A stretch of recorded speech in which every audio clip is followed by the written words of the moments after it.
Selamat pagi Bapak Ibu semua, yang terhormat Kepala Sekolah.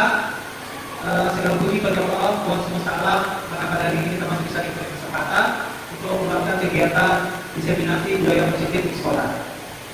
Sebelum memulai kegiatan, mari kita berdoa bersama-sama semoga kegiatan ini berjalan dengan lancar. Berdoa, mulai.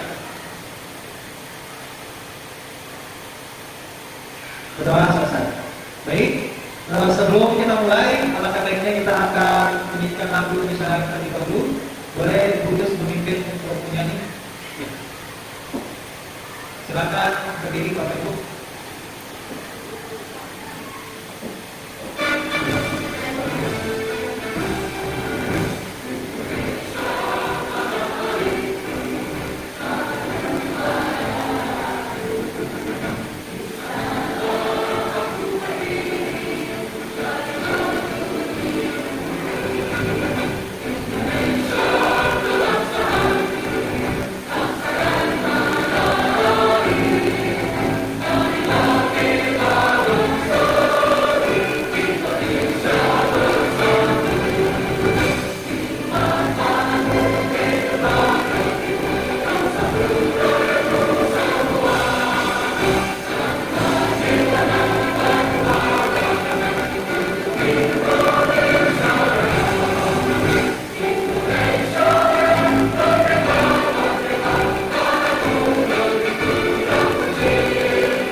Terima kasih.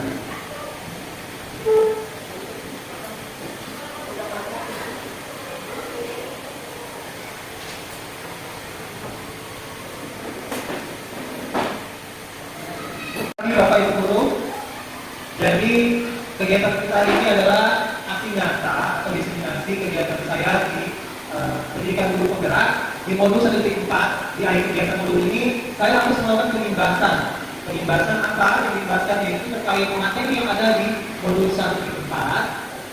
Sini ada fasilitator saya itu Bapak Sukaryanto, asal dari Bantai, Sulawesi Selatan. Kemudian ada saya dari Polri dan Pak Aksa sebagai pengajar praktik saya. Saya salah satu guru penggerak yang ada di Kabupaten Polri, Desa Tinggal Kapolda. Aslinya saya yang akan saya bawakan adalah budaya positif. Budaya positif apa yang akan kita pelajari kali ini? Apa saja harus kita lakukan dalam sekolah kita? Mari kita mulai. Terlebih dahulu Bapak Ibu Guru, saya mau cek dulu semangatnya Bapak Ibu Guru. Silakan berdiri dulu. Semuanya berdiri. Ya. Kalau saya bilang tepuk tangan pagi, tepuk tangannya sekali. Bapak juga bisa berdiri seperti itu. Ya, jadi semua terlibat ya. Tepuk tangan pagi satu kali. Tepuk tangan siang 2 kali. Tepuk tangan sore 3 kali. Tepuk tangan sore 3 suara. Tepuk. Ya, bisa? Oke. Semuanya konsentrasi. Tepuk sore. Ya, tepuk siang. Tepuk pagi. Pagi, sore, siang, malam. Lagi sekali lagi, konsentrasi sama-sama ya. Tepuk pagi, sore, siang, sore, malam.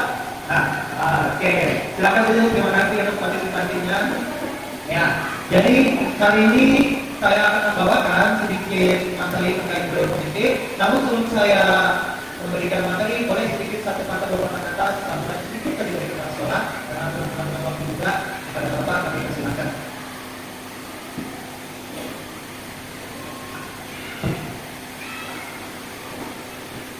Assalamualaikum warahmatullahi wabarakatuh. Selamat pagi Bapak Ibu yang saya hormati, terima kasih atas kesempatannya penggerak angkatan ke-9. Budaya positif, temanya menemukan budaya positif di sekolah. Saya sangat apresiasi sekali terhadap kegiatan ini. Namun ada beberapa poin yang menurut kami nanti dikondisikan bagaimana menentukan budaya positif di lingkungan sekolah kita. Sekolah kita ini dengan keterbatasan, saya katakan kalau di di tempat-tempat tertentu di ruangan kita. Tapi yang bisa kita lakukan itu nanti mengkondisikan. Tidak semuanya itu harus kita praktekkan di sekolah kita. Apa yang bisa dipilih? Salah satu budaya musik di sekolah kita ini adalah yang pertama, tekankan kesadaran kepada peserta didik semua bagaimana mereka akan tumbuh secara mandiri dan menghadapi untuk bisa mengelola sampah. Itu saja itu dulu yang pertama itu. Nah, kemudian yang kedua, mengembangkan rasa ketakwaan kepada Allah. Tentu ini harus diperlakukan dengan harus mengetahui kegiatan keagamaan, kegiatan sholat. Kalau kita tidak membacaan di sekolah, tapi bisa meningkatkan itu. Tetapi tanggung jawab moral dia kepada masing-masing individu. Tidak boleh kita itu. Kemudian yang berkaitan dengan pembentukan perilaku perundungan bullying kepada teman-temannya itu. Termasuk itu.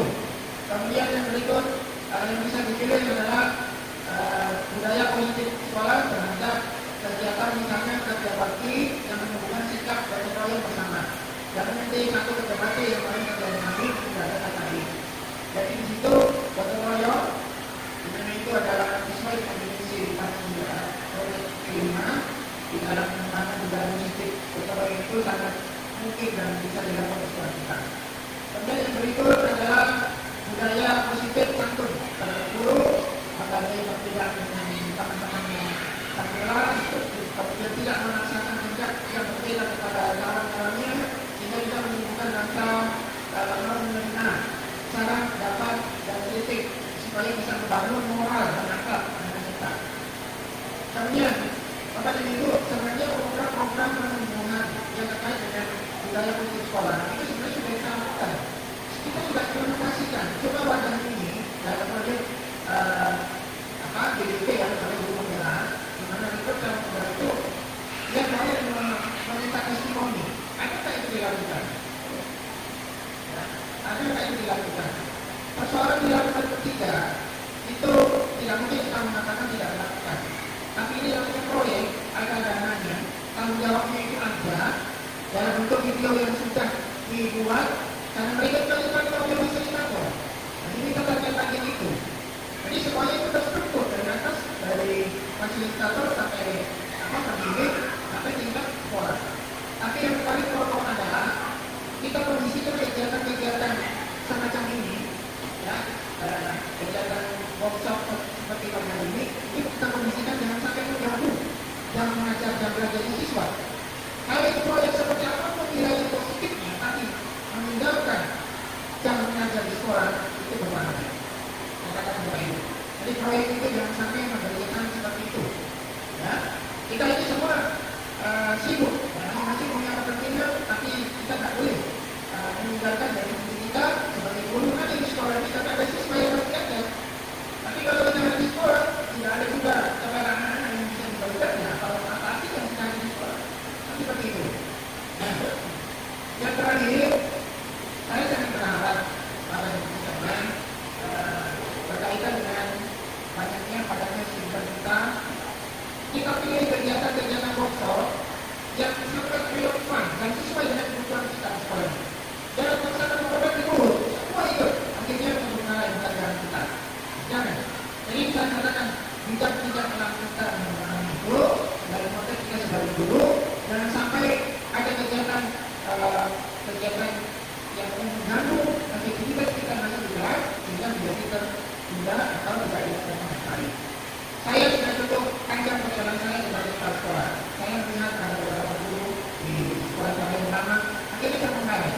Teman-teman lain, ya, apalagi sekolah kita itu guru sebelah keluar saya kalau di tingkat 10 satu titik kelas dan tinggal sekian. Jadi sekarang tidak ada kali terbaru. Bisa lagi kita 37. Jadi kita ini ya, bukan sekolah yang memiliki jumlah guru berlebih untuk melakukan kegiatan yang bisa diwakilkan kepada pihak lain. Ketika berkuasa itu kacau.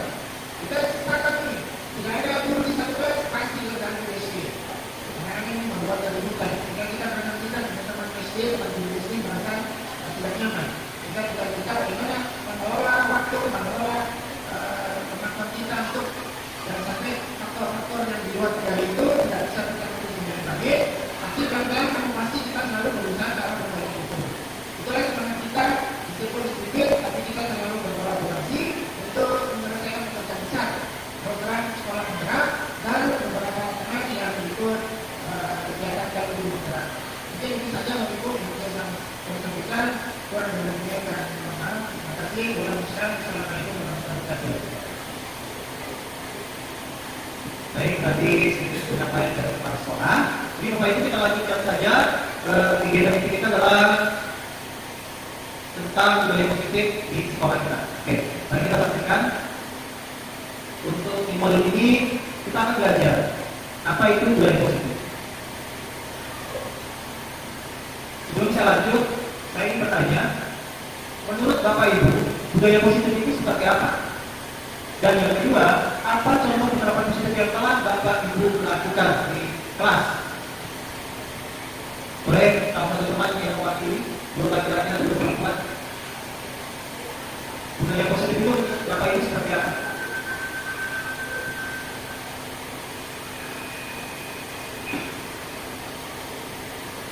Bapak Ibu, budaya positif itu seperti apa? Ada yang tahu? Ada yang tahu melakukannya?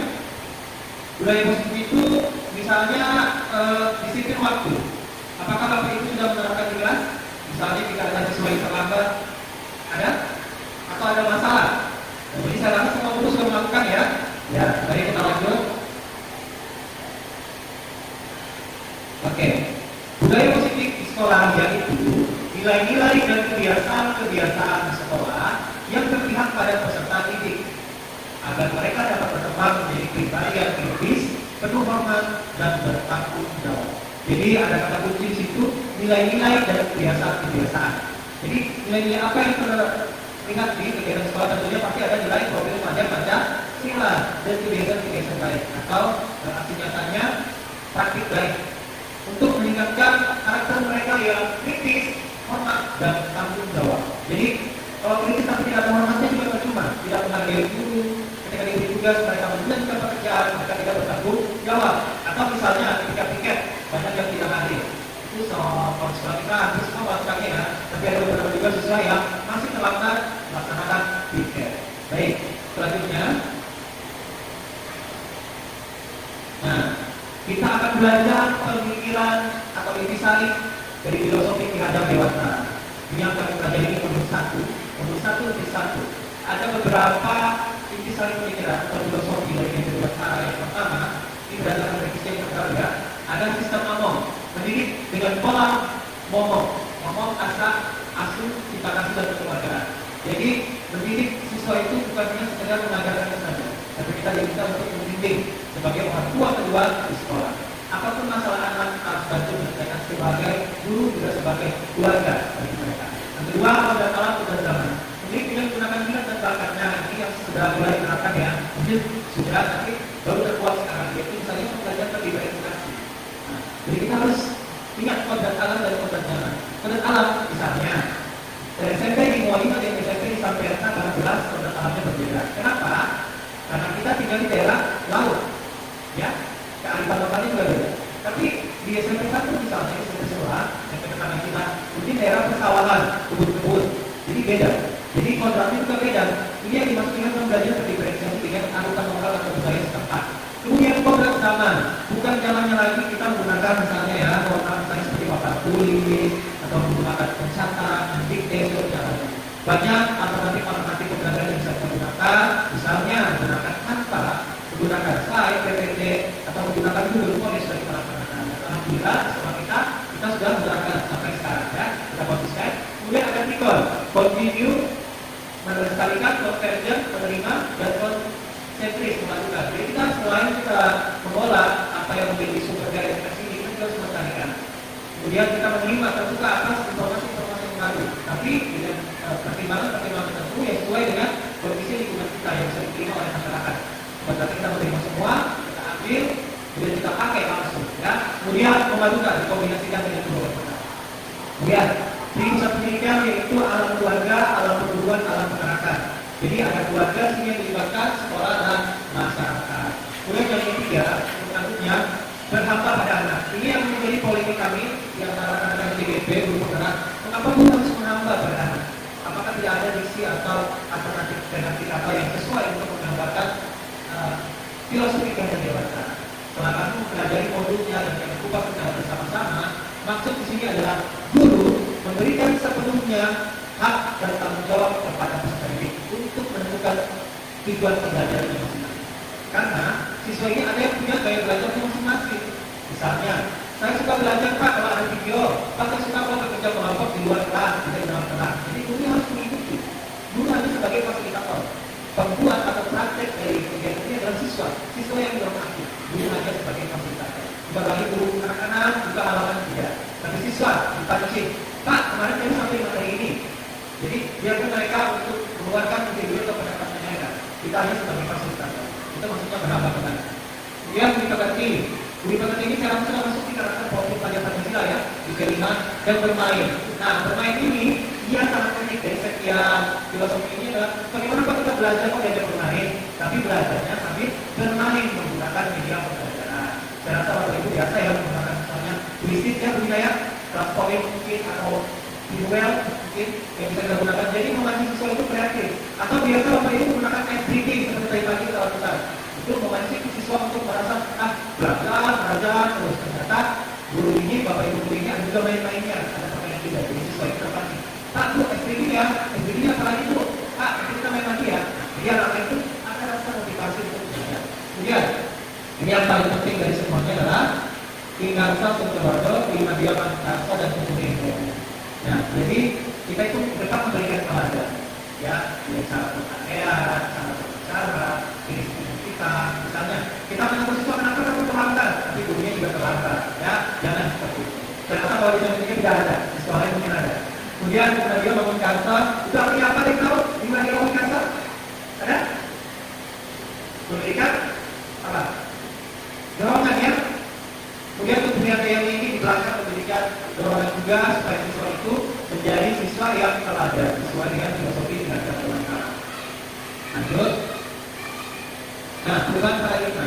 Untuk membangun budaya positif, sekolah perlu menyediakan lingkungan yang positif, aman dan nyaman agar murid-murid mampu berpikir, bertindak, dan mencipta dengan merdeka, mandiri dan bertanggung jawab.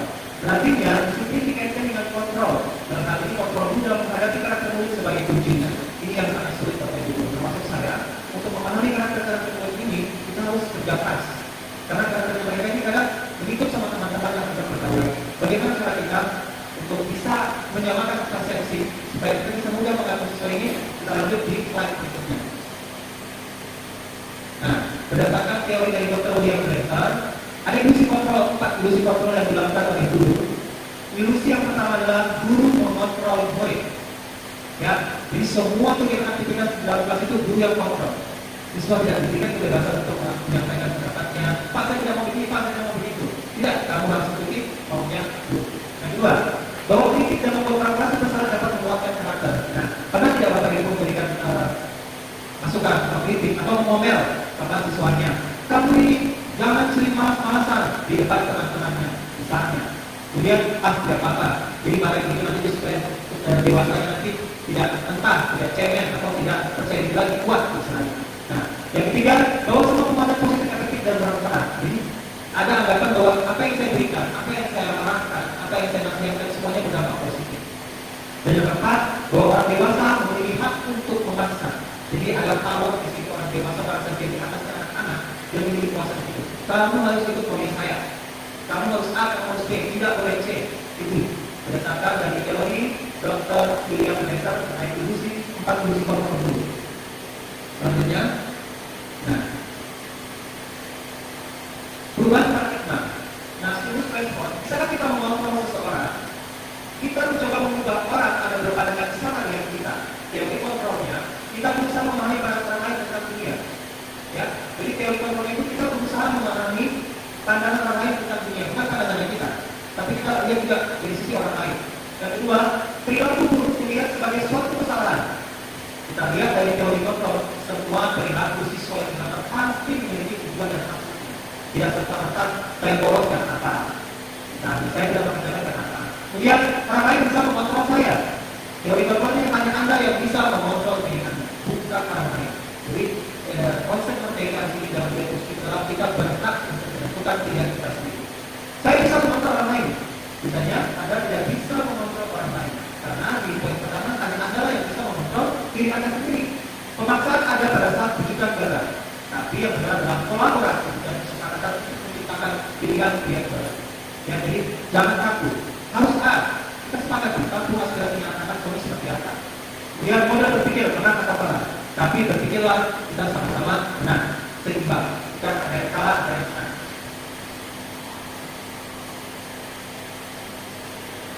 Apa itu makna disiplin? Banyak sekali makna disiplin itu, tapi yang saya dapatkan, kita simpulkan pada ini adalah kata disiplin sering dikaitkan dengan tata tertib, teratur, dan kepatuhan pada peraturan. Kata disiplin juga sering dihubungkan dengan hukuman. Padahal itu sungguh berbeda. Kata belajar dengan disiplin tidak harus dengan memberi hukuman. Justru itu adalah salah satu alternatif terakhir dan kalau perlu tidak digunakan sama sekali. Ya, jadi dibanding ini hukuman itu boleh, tapi dipikir lagi untuk digunakan sebagai alternatif terakhir, bukan sebagai pilihan utama. Berdasarkan filosofi Ihazab Dewantara, disiplin menyatakan bahwa untuk mencapai kemerdekaan atau dalam konteks pendidikan kita saat ini dan untuk menciptakan hidup yang merdeka, yang utamanya adalah harus ada disiplin yang kuat. Disiplin yang dimaksud adalah disiplin diri atau motivasi dari diri kita. Sebelum kita mendisiplinkan orang lain, tentunya kita harus mendisiplinkan diri kita sendiri. Anak-anak, kamu harus mengerjakan tugasmu. Tapi kita misalnya lupa membuat modul, misalnya, ya jangan seperti itu. Mulai dari diri kita. Jika tidak memiliki motivasi internal, maka kita memerlukan pihak lain untuk menunjukkan kita. Siapa? Biasanya kalau untuk guru ada kepala sekolah, untuk kepala sekolah ada pengawas yang mengawasi kita punya kinerja. Oke, teori motivasi kita akan belajar motivasi perilaku manusia. Yang pertama, untuk menghindari ketidaknyamanan atau hukuman, apa yang akan terjadi apabila saya tidak melakukannya. Yang kedua, untuk mendapatkan imbalan dari orang lain atau institusi, apa yang akan saya dapatkan apabila saya melakukannya. Yang ketiga, untuk menghargai diri sendiri menjadi urusan kesehatan kita. Jadi ada 3 opsi di sini yang dimaksudkan 3. Yang pertama, untuk menghindari rasa tidak nyaman atau menghindari hukuman. Yang kedua, untuk mendapatkan reward penghargaan atau yang dikatakan mendapat pujian, mendapat sanjungan dari atasan atau dari perusahaan tempat kerja misalnya. Yang ketiga adalah motivasi internal dari diri kita sendiri. Tentunya, saya tidak berpendapat saya harus jadi orang yang begitu. Atau Anda menjadi nomor 2, saya ingin datang cepat supaya bisa dihukum oleh atasan. Atau nomor 1, saya pokoknya datang sekolah supaya tidak terlambat. Nanti kalau ada pengawas bisa ditegur. Nah, pilih yang mana? Ini adalah teori motivasi. Yang paling positif adalah yang terakhir, motivasi internal dari diri kita sendiri. Ya.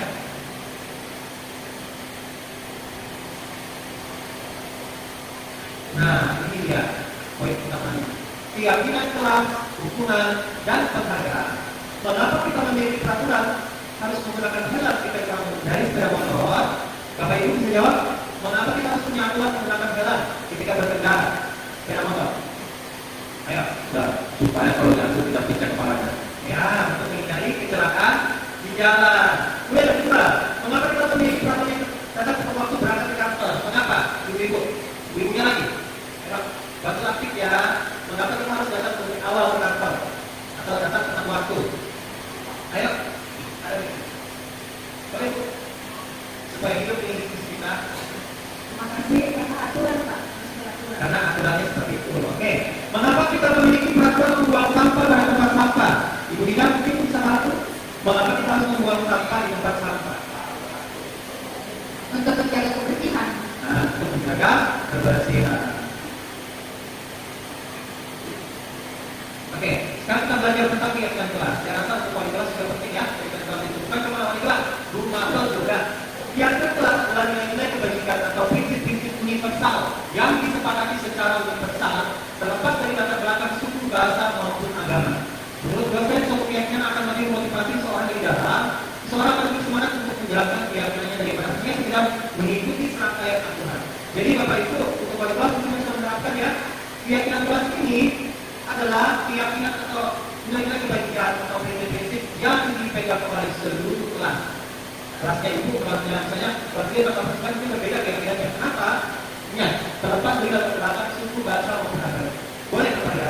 Misalnya keyakinan kelasnya kelas 7 tidak boleh mencontek. Kelas 8 tidak boleh menyela pembicaraan ketika guru menjelaskan. Yang ketiga di kelas 3 mungkin tidak boleh tidur saat jam pelajaran. Dan itu harus disepakati. Mengapa muncul keyakinan kelas? Karena seringnya kita melanggar aturan tata tertib. Sehingga muncullah teori bagaimana kalau kita buat kesepakatan kelas atau keyakinan kelas yang kita sepakati saja.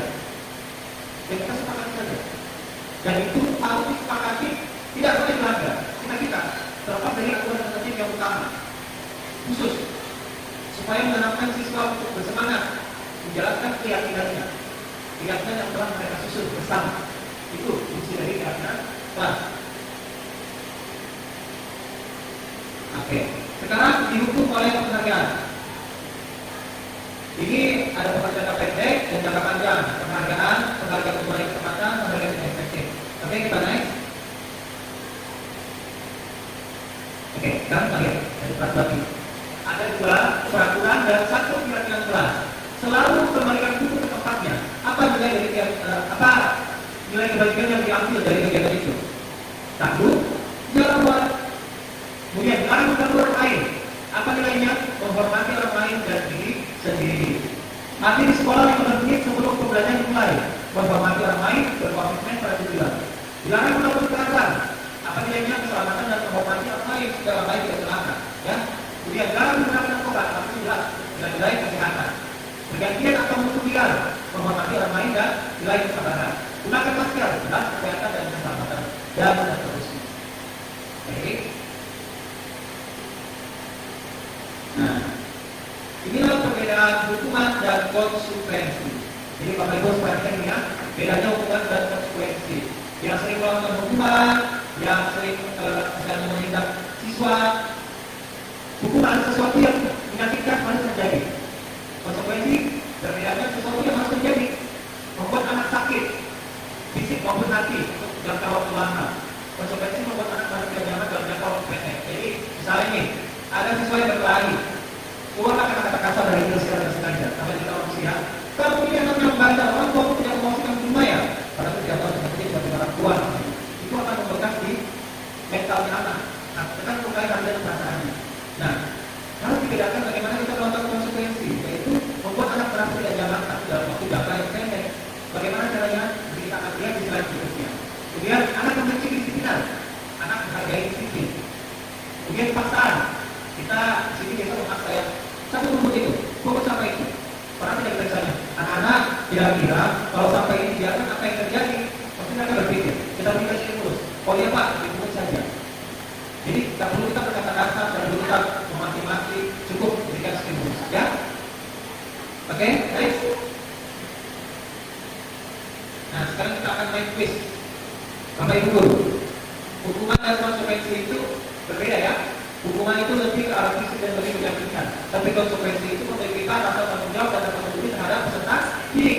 Sekarang, soal nomor 1. Mencatat 100 kali dalam buku kalimat, saya tidak akan terlambat lagi karena terlambat sekolah. Kira-kira yang masuk di hukuman atau konsekuensi? Dicatat ya, hukuman nanti kita buka kartunya. Hukuman, sepakat. Saya tidak akan terlambat lagi karena terlambat ke sekolah. Itu 100 kali di buku. Hukuman atau konsekuensi? Nah, kasih kalian jawabannya. Yang kedua, saya memiliki lapangan basket 2 kali karena terlambat hadir di sekolah. Hukuman atau konsekuensi? Hukuman. 3, murid diminta untuk push up 15 kali karena tidak menggunakan masker ke sekolah. Hukuman. Menggantikan kertas tugas teman yang paling sesuai. Hukuman atau konsekuensi? Konsekuensi. Membersihkan tumpahan air di meja tulis karena tersenggol pada saat belajar. Konsekuensi. Meminta murid tidak menggunakan sepatu seharian di sekolah karena tidak menggunakan sepatu hitam. Konsekuensi. Yakin? Ya. Lari memiliki lapangan basket 2 kali karena terlambat seperti untuk pelajaran PDOK sebagai lupa hitam. Bagaimana itu? Bukan ada konsekuensi. Konsekuensi. Oke, kita buka ya. Oke, ini jawabannya. Mencatat 100 kali itu adalah hukuman. Yang konsekuensi hari ini berganti dengan kertas tugas. Ayo kita tanggung jawab. Kenapa dia ganti? Karena dia percaya. Kemudian membersihkan tumpahan air karena ada karena ya senggol dan kita tanggung jawab berarti. Mulai disuruh untuk mengenal sepatu tugas hukuman karena melanggar. Lari memiliki lapangan. Kenapa? Mungkin di mata pelajaran ada namanya kegiatan kelas atau penghitungan. Kalau terlambat konsekuensinya. Jadi ganti katanya dengan konsekuensi bukan hukuman. Ya, sebisa mungkin kita memilih konsekuensi ya. Sebisa mungkin jangan hukuman supaya siswa itu nyaman. Nah, setelah kita belajar tentang hukuman dan konsekuensi, kita lanjut tentang teori kebutuhan dasar manusia. Yang pertama jelas ini ada simbol lopek, artinya simbol cinta kasih. Manusia mana yang tidak ingin dicintai? Ya, manusia mana yang tidak ingin diterima? Semua itu adalah kebutuhan dasar yang utama. Ya, yang kedua penguasaan. Siapa yang tidak ingin mahir melakukan sesuatu? Siapa yang tidak ingin mahir, misalnya membaca? Siapa yang tidak mau mahir bermain bola? Itu adalah kebutuhan dasar yang kedua. Yang ketiga, kesenangan. Saya suka bermain, Pak.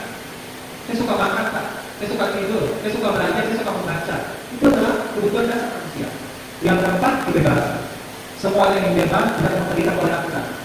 Dan terakhir adalah sufi malakannya, berita sufi bertahan hidup. Apa yang dilakukan untuk bertahan hidup? Bapak Ibu sekarang dengan bekerja atau mencari nafkah. Oke, lanjut. Ini ada kasus ya. Oke, kita sedikit dulu ke sini. Ibu Ani dulu kelas 5 di SD Berita Hati dan bingung menghadapi pula salah satu murid di kelasnya, Agus. Beberapa anak kelas datang dan mengeluhkan Agus yang seringkali meminta bekal makan siang. Mereka dengan paksa. Jika Anda menghadapi situasi seperti Ibu Ani, apa yang akan Anda lakukan? Menurut Anda, kira-kira apa alasan Agus melakukan hal itu? Ayo, silakan pegang itu. Ayo, yang lain. Kira-kira kenapa itu tidak? Kalau Ibu di kelas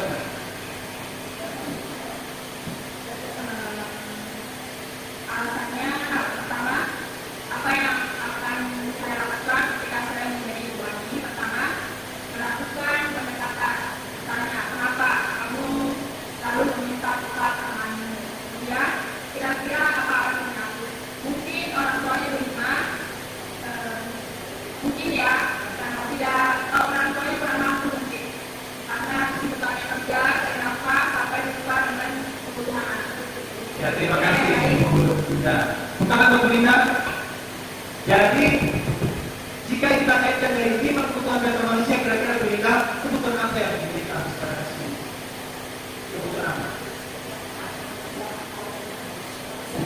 Apa kebutuhannya kira-kira? Ingin dicintai, untuk menguasai, bersenang-senang, kebebasan, atau bertahan hidup? Atau bertahan hidup ya? Atau si Agus yang memang kelaparan? Itu perhatian, coba kita lihat. Oke, ya, apa itu? Ya. Dalam konteks penerapan sistem positif, Ibu Ani sebaiknya mencari tahu alasan Agus melakukan tindakan tersebut. Sudah benar yang disampaikan Bunda. Apabila jawaban Agus tidak lapar dan orang tuanya tidak membuat bekal, kebutuhannya adalah bertahan hidup. Ini tergantung jawabannya. Itu jawabannya. Apabila dia menjawab karena dia senang temannya jadi memperhatikan dia, berarti kebutuhan dasarnya adalah ingin diterima, dicampur dari perhatian. Iya, apabila jawaban Agus dia merasa hebat karena temannya jadi takut dan menuruti keinginannya, berarti kebutuhan akan penguasaan, pengakuan atau kemampuannya. Apabila jawaban Agus merasa bosan dengan bekal yang dibawakan, berarti kebutuhannya adalah kebebasan untuk menentukan kebutuhan dan pilihan. Saya bosan tuh, masa di rumah kayak terus. Dan teman-teman ada air bisa ambil, berarti dia masuk di kebebasan air. Kemudian jawaban Agus karena disengaja, berarti dia adalah cuma cari sensasi atau kesenangan. Ada kesenangan sendiri ketika dia mengganggu orang lain.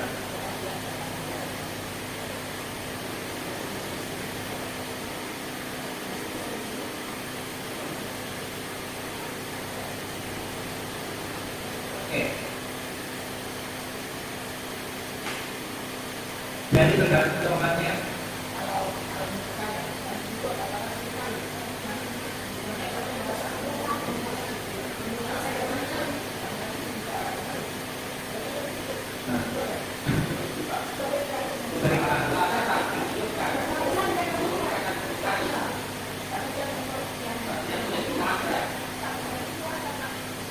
Jadi siapa yang sering lakukan tenaga berarti dia masuk di teori yang mana?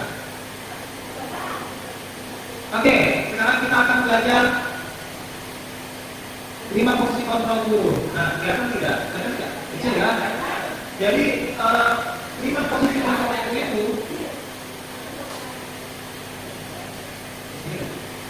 ada 5 posisi kontrol dulu. Bapak Ibu lihat yang bisa mengambil penghukum, pembuat merasa bersalah, teman, pemanah atau manajer. Nah, dari teori 5 kontrol dulu ini, Bapak Ibu masuk yang mana? Sebagai penghukumkan, sebagai pembuat merasa bersalah peserta didik, sebagai teman atau rekan peserta didik, sebagai pemantau, mengawasi kinerja ya peserta didik atau manajer mengambil alih semua aktivitas di kelas. Nah, kita lihat contohnya. Guru berbuat menghadik dan menunjuk, kamu ini kelas, kamu ini tidak mengerjakan tugas. Itu adalah tipe penghukum. Kemudian membuat merasa bersalah. Kamu tidak kasihan ibu akan pergi lagi sudah menyiapkan materi, kamu cuma tertidur. Nah, itu masuk di membuat merasa bersalah. Jadi sesuatu merasa sedangkan sudah merasa bersalah saya ini sudah terdekat kepuasan saya masih tidak nyaman. Nah, ini masuk di kategori identitas gagal. Bapak ibu tidak boleh menerapkan di kelas. Ya, identitas gagal tidak boleh diterapkan. Unjuk-unjuk atau membuat siswa merasa bersalah, membuat siswa merasa tidak nyaman itu tidak boleh diterapkan. Kemudian yang ketiga jawabannya identitas di tengah-tengah. Berhasil atau sukses tergantung. Sebagai teman, misalnya, ayolah lakukan demi ibu, misalnya. Ayo berdamai sama teman-teman agar ibu sebagai temanmu. Tapi tidak boleh seperti itu. Ya, nih, ayolah lakukan demi ibu. Masa kamu tidak mau ingat tidak ibu kabar? Pernah tidak kita lakukan seperti itu? Ibu sudah bantu kamu loh. Ayo bantu ibu dulu. Misalnya, pernah tidak? Kamu sudah bantu juga ibu, masa kamu tidak membantu bapak? Misalnya. Dan yang keempat, pemantau. Nah, sekarang dia akan tertib. Kira-kira kamu telah melakukan tertib yang mana? Nah, itu adalah contohnya. Dia lebih menempatkan apa peraturannya? Apa peraturan? Dan yang terakhir yang paling ideal dan sukses adalah kontrol diri. Dulu mengajukan pertanyaan-pertanyaan. Sudah. Habis? Oke, lanjut. Jadi Bapak Ibu jangan ambil yang pertama ya sebagai penghukum atau sebagai apa, jangan. Penghukum, pembuat rasa bersalah. Yang paling ideal adalah manajer. Paling tidak kita ambil setidaknya teman atau pemantau. Ya, karena itu berada di tengah-tengah. Misalnya, ayo bantu ibu. Kalau kamu mau belajar, bantu temanmu. Ya, bisa seperti itu. Ada ajaran seperti kita sesama teman. Lebih memposisikan guru sebagai rekan atau teman. Seolah-olah dia ada jarak. Tapi bukan berarti tidak rasa hormat ya, tidak. Harus tetap dilihatkan juga. Kalau yang saya lihat, saya rasa selama ini kita melakukan tugas sebagai pemantau. Jadi kita lihat siswa melakukan kesalahan, kita panggil, kita tanya.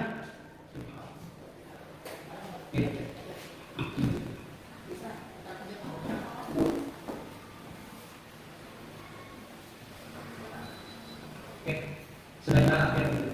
Jadi kita ambil yang manajerial ya. Manajerial itu hampir sama dengan kinerja kepala sekolah, Bapak Ibu Guru. Mengambil alih, mengatur semua jalannya pembelajaran, ada kasus, ada tidak kasus, ada apapun itu semua kita ambil alih.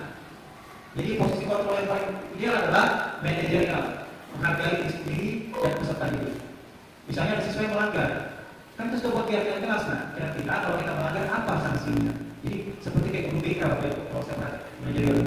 Sama seperti kalau di mana-mana ada kasus itu, yang pertama dikontrol adalah wali kelas.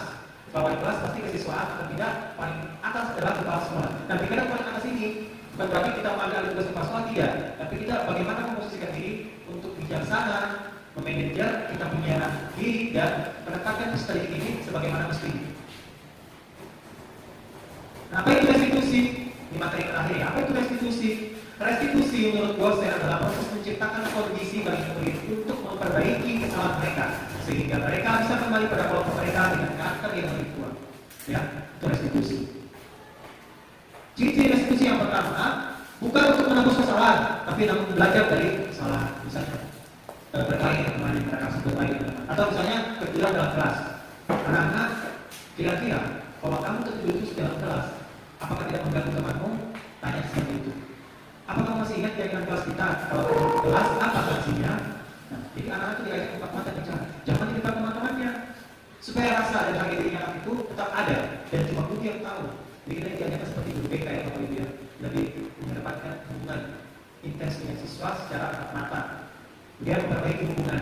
Tawarkan, bukan paksa. Kamu harus begini. Tidak. Sekarang Bapak tawarkan. Kamu terus-terusan tidur atau tidur lebih awal supaya kamu bisa ikut belajar. Jadi tawarkan solusi. Jangan beri paksa. Pokoknya kalau ada bapak kamu tidak boleh tertidur. Kalau tertidur saya siram pakai air. Misalnya. Ya. Kemudian restitusi ini menutupnya di dalam diri. Jadi kita menggali diri siswa. Siapa sih dia sebenarnya? Kenapa dia seperti ini? Apa alasannya? Kemudian butuh dasarnya dari 5 teori tadi. Bertahan hidup kah, kesenangan kah, kebebasan. Kenapa kamu tertidur? Apa alasannya? Seperti kasusnya Agus tadi, ternyata bisa jadi multitafsir dia, tergantung dari jawabannya. Ya. fokus pada solusi. Oke. Ini dia. Bapak Ibu bisa terapkan ini ya. Ini yang saya lakukan kemarin waktu selesai ujian kemarin. Segitiga institusi adalah teori dari dosen. Yang pertama adalah menstabilkan identitas. Kamu tahu kamu sekarang sebagai apa? Sebagai peserta didik. Kamu kelas berapa? Jadi sadarkan dulu dia. Posisikan dulu dia sebagai diri. Kemudian itu ditanya pada dosen itu tadi. Kira-kira pantas tidak kamu tertidur ketika jam pelajaran? Tidak pantas Bu. Kenapa? Karena itu mengganggu teman-teman. Nah, kalau teman-teman terganggu, kamu tidak dapat materi, kamu tidak tahu bagaimana nanti. Jadi ditanya dia langsung diponis. Kamu ini terlalu di pasti kamu begadang main HP. Nah, pelan-pelan. Kira-kira kenapa kamu bisa dapat itu? Jawabannya pasti banyak. Saya mau Pak, saya sakit Pak, saya sakit. Atau misalnya saya begadang di malam main game. Dan jawaban itu akan menentukan tindak lanjut Bapak Ibu untuk menentukan diskusi selanjutnya. Nah, terus yang langkah terakhir adalah menanyakan keyakinan. Nilai-nilai apa yang telah kita sepakati di kegiatan kelas. Jadi kegiatan kelas itu penting Bapak Ibu dibuat di kelas supaya anak-anak tidak melanggar tata tertib yang dia buat sendiri, bukan sekolah yang buat, tapi mereka yang buat. Jadi ada perasaan ketika mereka melanggar, belum kita sepakat sama-sama tapi kita lakukan. Seperti itu. Jadi ada perasaan berat mereka bertobat melanggar. Setelah kita diskusi ini, kamu itu menjadi orang seperti apa Pak? Kalau begitu Pak, saya tidak akan terlambat dari sekolah, saya tidak akan tidur lagi di kelas supaya saya bisa mendapatkan materi yang baik. Nah, jadi intinya seperti itu yang diharapkan. Ya, itu. Nah, ini misalnya ada skenario 1. Tidur di jam pelajaran. Pada saat mengajar materi bahasa Inggris di depan kelas, ada satu siswa yang tertidur dan terlihat sangat lelah. Ternyata siswa tersebut bermain game di lalu malam. Tanpa menyadari bahwa paginya siswa tersebut nampak lelah dan mengantuk. Ini aksara banget ya, aksara banget di kelas dia. Iya. Nah, jadi ini ada teks apa? Ada teksnya.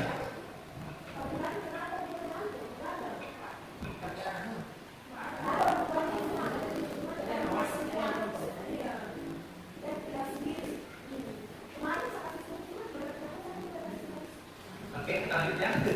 Ini ada percakapannya ibu guru. Nopal, kamu kenapa dulu tiduran di kelas saat Mem menjelaskan materi berarti bahasa Inggris ya? Saya mengantuk Mem. Jam berapa kamu tidur tadi malam Nopal? Kamu pasti punya alasan kenapa kamu melakukan hal itu. Saya tidur jam 11 malam Mem karena saya main game online. Mem tahu semua manusia pernah melakukan kesalahan, termasuk Mem saat masih sekolah juga pernah melakukan hal itu. Tapi yakinlah bahwa kamu pasti bisa menyelesaikan hal itu. Maafkan saya Mem. Apa yang kamu ketahui tentang kesepakatan kelas yang telah kita lakukan bersama?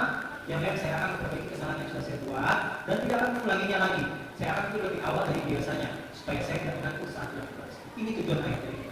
Percakapan seperti ini. Walaupun pada praktiknya agak kurang ya, tapi kita berusaha. Setelah kita dapat materi ini, kita boleh terapkan pelan-pelan.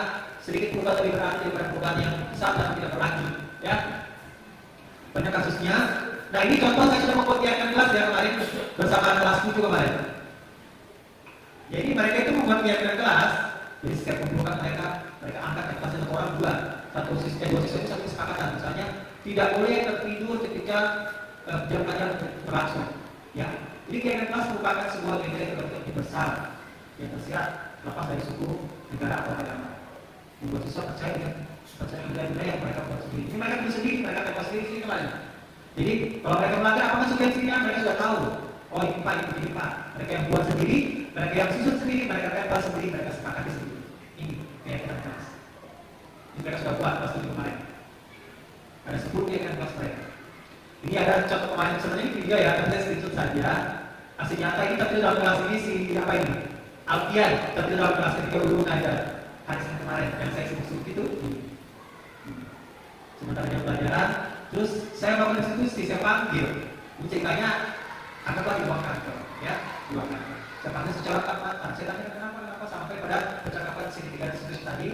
Saya validasi dulu, kenapa tertidur, kamu tidak apa-apa tertidur, tapi kamu harus tahu tempatnya di mana. Dan berikan solusi. Apa yang kamu lakukan supaya kamu tidak tidur lagi? Saya akan tidur lebih awal. Nah, ada lagi kasus kedua ini, penyontek saat ujian, mengirim parel kelas 8 kemarin. Saya panggil lagi, saya kasih lihat itu sini. Sebenarnya ada videonya, ya. Oke. Jadi pada akhir kegiatan ini, anak-anak hidup dan tumbuh sesuai program itu sendiri. Pendidik hanya dapat merawat dan menuntun tubuhnya program itu. Jadi Bapak Ibu jangan terbebani saya mau siswa saya harus pintar, harus lulus S1 segala macam, tidak.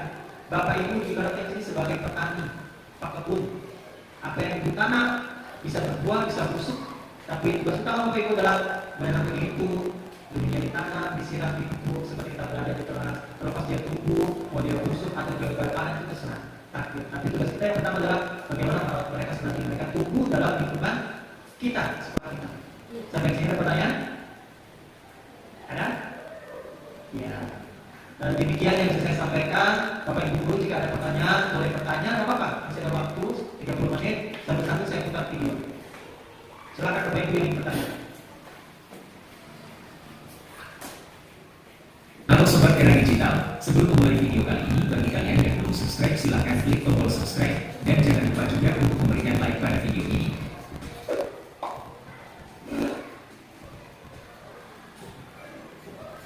Apakah sekolah kita sudah menjadi sekolah yang ramah anak? Apakah siswa kita sangat antusias belajar di kelas? Apakah pembelajaran dapat berjalan dengan kondusif? Sebagai guru, pertanyaan kita ini perlu kita refleksikan setiap hari. Bagaimanapun siswa yang ceria, lingkungan sekolah yang nyaman, dan suasana kelas yang menyenangkan adalah impian kita semua. Sayangnya semakin banyak siswa yang melanggar peraturan sekolah. Banyak pula yang selama ini telah diberi sanksi namun tetap melakukan pelanggaran. Jika hal ini tidak segera diatasi, justru akan semakin mempengaruhi siswa lainnya melakukan pelanggaran serupa. Misalnya pelanggaran sering terlambat datang di sekolah, tidak mau melakukan tugas piket kebersihan kelas, tidak menghargai guru, tidak mengerjakan tugas, membuang sampah sembarangan, serta membuli teman-temannya. Untuk mengatasi budaya negatif tersebut, maka perlu kerja keras guru dalam membangun budaya positif di sekolah.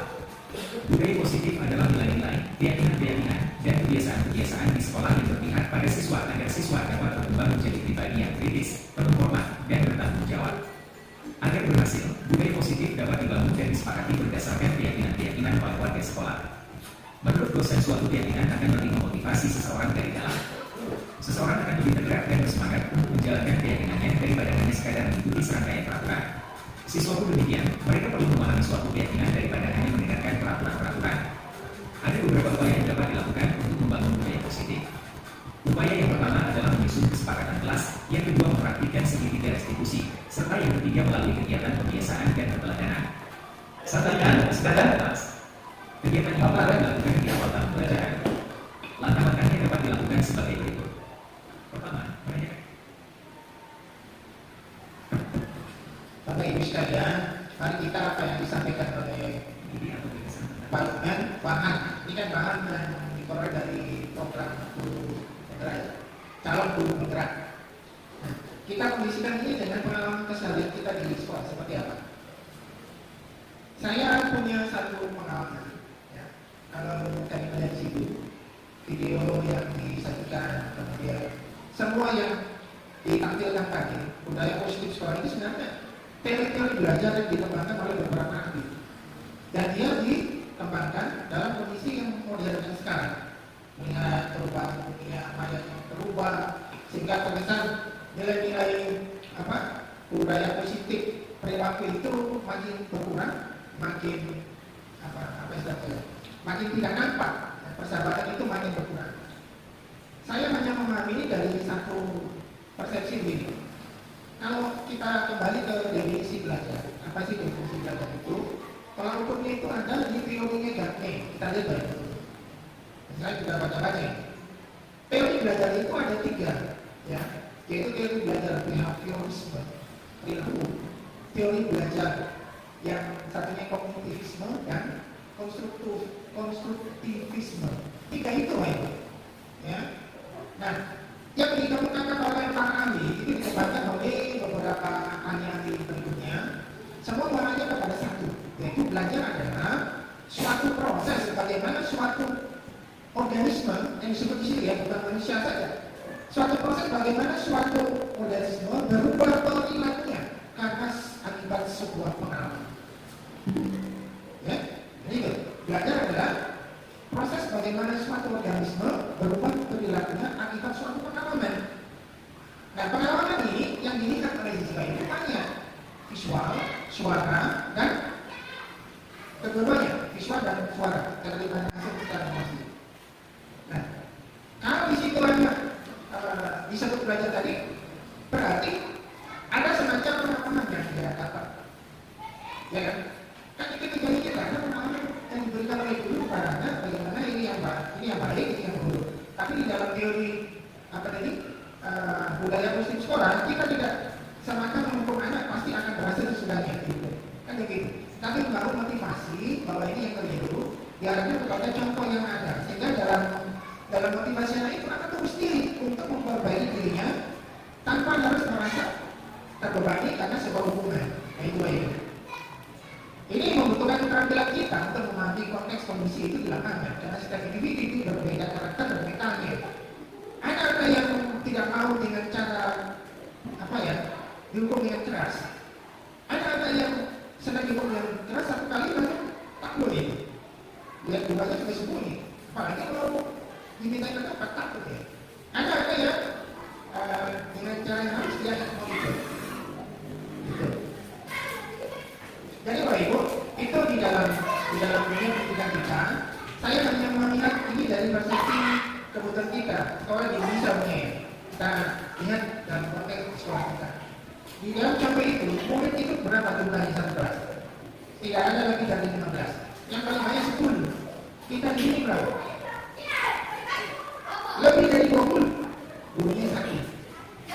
30 siswa, 30 perilaku yang berbeda. Dan kita mengurus. Memang agak berat. Kenyamanan yang diperoleh disediakan oleh negara di sekolah kita hanya sebatas itu. Kita tahu kalkulasi seperti apapun, maka budaya musik sekolah itu kita lakukan dalam batas-batas daya dukung yang ada di sekolah. Tapi tidak boleh tidak melakukan sama sekali. Tapi budaya musik itu harus diupayakan kita. Nah, di situ. Kemudian yang kedua, kita tidak melihat budaya musik sekolah ini apakah hanya di sekolah negeri dan swasta saja. Di pondok tidak ada yang seperti itu. Main panggung. Saya tahu persis itu. Bagaimana kalau saya sendiri menghukum anak-anak sampai direndam di dalam kamar mandi. Ya, tapi dengan cara begitu anak-anak itu tanggung jawab luar biasa. Itu yang saya tidak tahu ya. Apakah itu benar atau salah saya tidak tahu. Karena itu tradisi itu sudah turun temurun. Ya, seperti itu.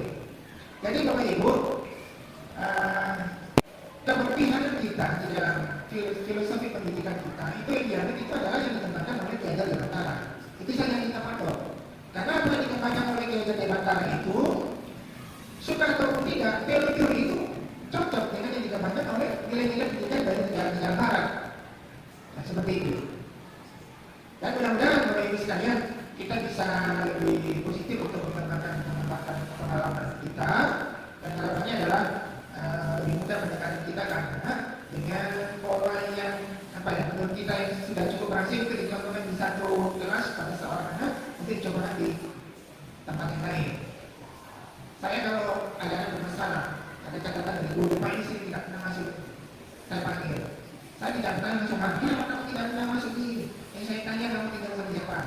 Berapa saudaramu di rumah? Tidak ada. Kamu di sana berapa uang belajar di sekolah? Dari situ aja dulu. Di sekolah aja. Mamamu kerjanya apa? Bapakmu di mana? Mama saya di Batu Pepa. Bapak saya bercerai sama mama di sana. Nah, dari situ ya baru kita dengar. Oh, ini begini kan orang kasih saya. Dan di rumah saja berangkat dengan kekurangan kasih saya, jumpa gurunya pecah. Waduh, terus coba. Kita ingin memanusiakan manusia ini, tapi cara yang kita lakukan pendekatannya keliru. Maka tidak ada itu anak kita gurunya masuk ataupun tidak masuk, dia tidak pernah ada respon. Kalau dia tidak masuk karena dia tidak suka guru itu alhamdulillah tidak masuk bagi saya. Coba kalau guru dia suka, dia tanya, Pak, kamu masuk lagi Pak? Nanti gurunya dirindukan oleh muridnya. Begitu Ibu. Dan ini sebenarnya jangan melihat itu anak orang lain. Bagaimana kalau anak kita diperlakukan oleh guru orang dari guru lain? Karena kita sekolah yang guru itu, tapi kita tidak punya masukan ini. Ya, jadi seperti itu. Kita bawa dalam berpikir kita ini bagaimana mengajar anak yang patah semangatnya untuk belajar bisa berubah dan membangun motivasi dalam dirinya untuk terus sebagai orang yang berguna bagi dirinya sendiri, bagi teman-temannya, dan tentu bagi lingkungan orang tuanya dan sekolahnya. Saya lihat baru kalau ada yang cerita bagaimana menangani anak masalah ini, silakan. Kita berkolaborasi saja. Saya tidak merasa bahwa saya benar tentang ini. Jadi mengingatkan kami teori-teori belajar waktu kita dulu sama-sama pernah sekolah ya, karena kuliah ini semua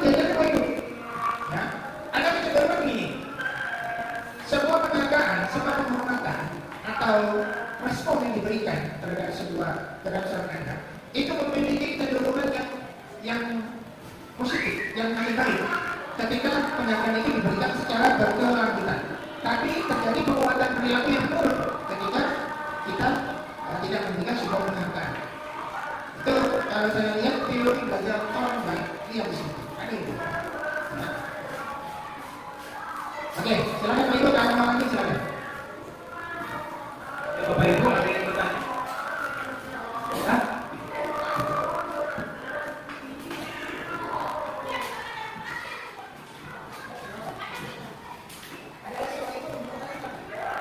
Ya, ya. Ya, ya. Ya, ya. Baik, jika tidak ada Bapak Ibu untuk mengakhiri kegiatan ini, saya benar-benar mengucapkan terima kasih atas kesempatannya hadir di kegiatan ini. Saya mohon